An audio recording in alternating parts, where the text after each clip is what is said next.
Nakamura in support. Nakamura towards the byline, gets it across, and it's in for Japan! And just the start they were looking for! And it's Daichi Kamada! Batted away by Damen. Now Lash back in front. What a spectacular save from Eamon Damen for Japan.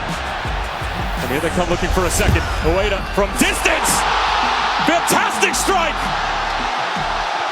And the tip of their spear doubles their lead here in Monterrey. Into Ueda, flicked along. Junya Ito might be in here. Ito with the challenge from behind, and Junya Ito makes it 3.